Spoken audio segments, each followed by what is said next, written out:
Sir, please, what are the challenges you have faced in the creative industry? Wow. So when you say challenges, there are a lot of things that qualify as challenges. First of all, it is being able to get the client in the first place to see why they need to even protect their creative works, getting them to understand why they need to protect their creative works, and also for them to realize why they need to pay lawyers a certain amount of money, because everybody just feels I can do what I want and make money out of it, but they fail to realize that they can actually make much more out of protecting their creative content and then probably licensing it out to people who would want to use it later in the future.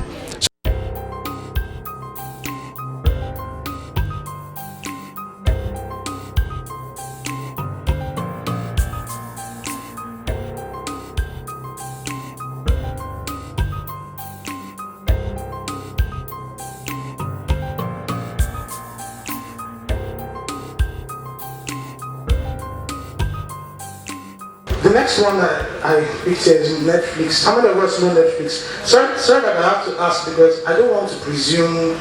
You guys are supposed to be in school, reading your books, learning. So I don't know.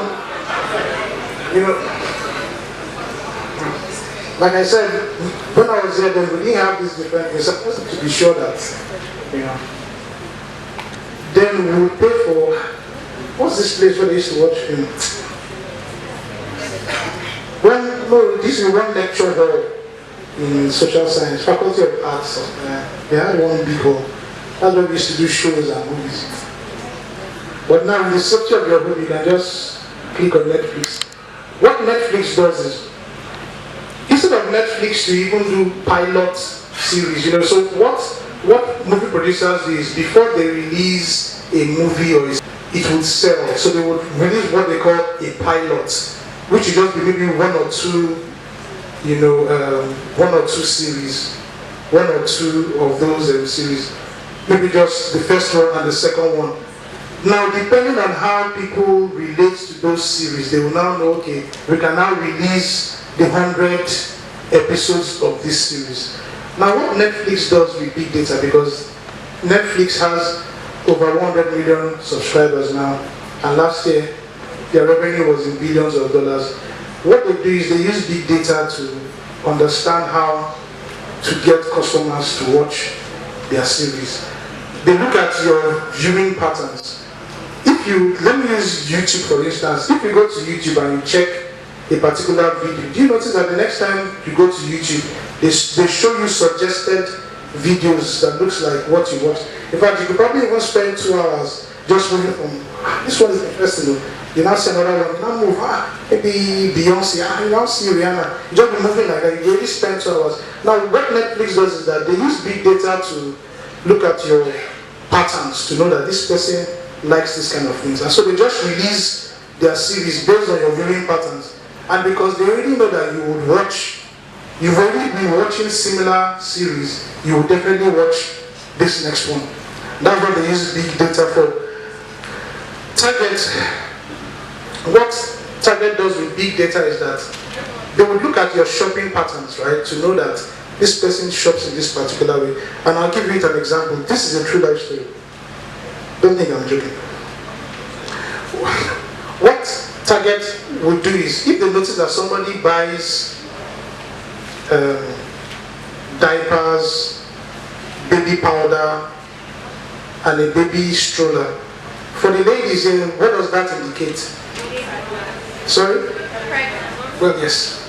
The baby is on the way. So, what they will do is, when they notice that somebody buys these things, they will start sending coupons, like coupons for baby stuff to that person, so that the person can buy. If they notice that every Friday somebody buys, 6-pack beers, buys pizza, they will notice, okay, this person likes to party every Friday. So they will start sending that person, coupons for the latest drinks and stuff like that. So there was this particular lady who had bought these things that show that the baby is on the way, but she was 16 years old. So Target now sends coupons to her house, and the father now called Target that, why would you be sending coupons to my 16-year-old daughter?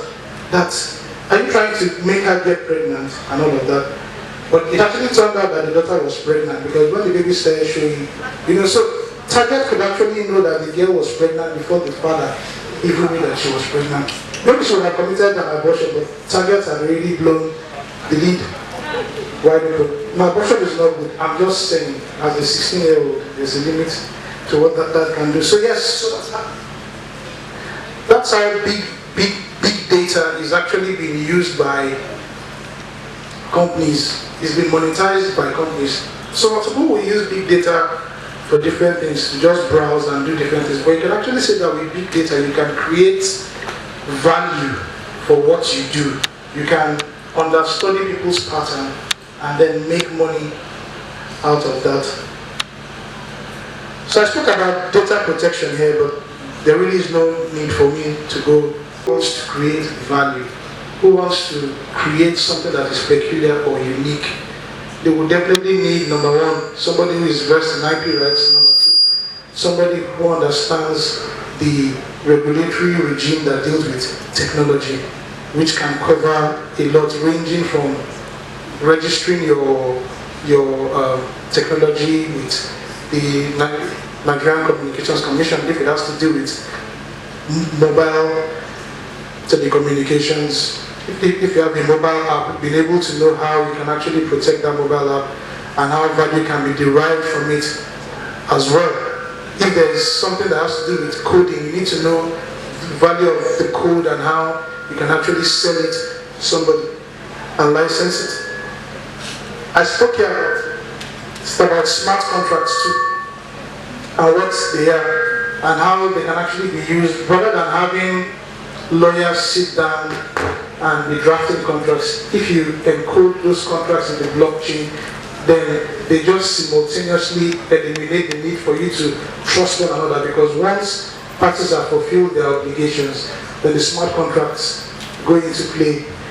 I really want to understand, not everyone can afford a lawyer, and then there are like young people, maybe even in the university, in high school, you have people that actually want to become maybe an artist. They want to sing. People that want to draw. They want to how can this IP rights? How can they access? How can this right be accessible to them?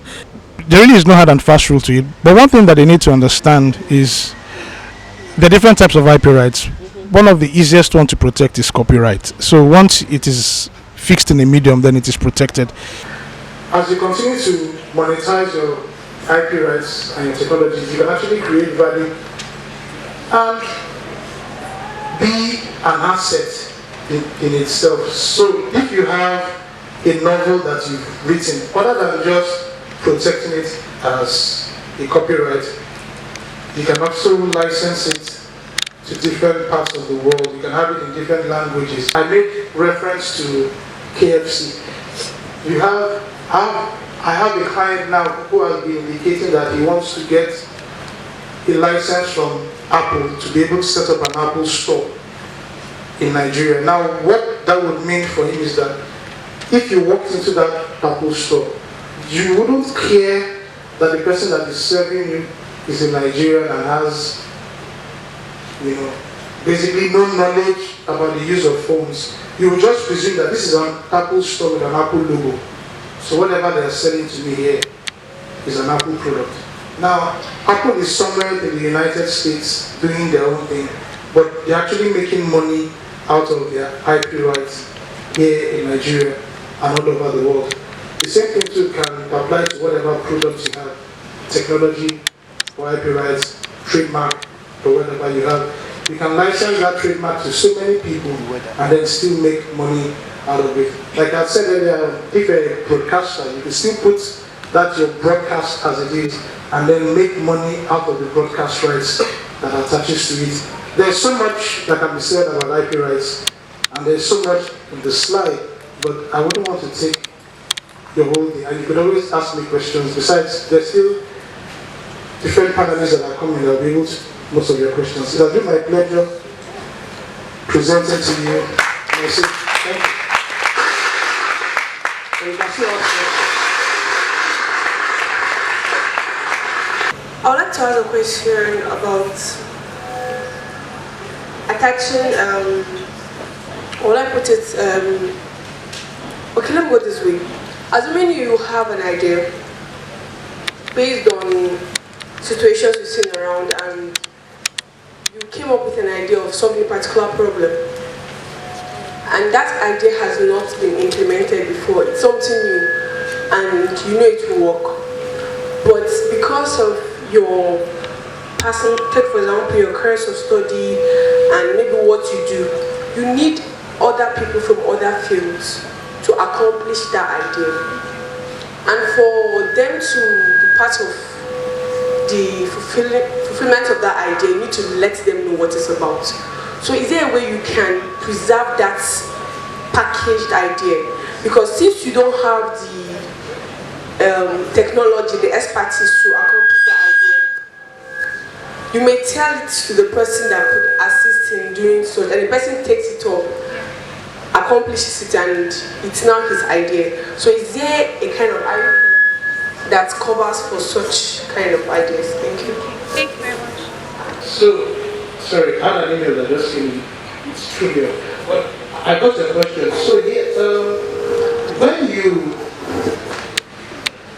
when you write out your idea,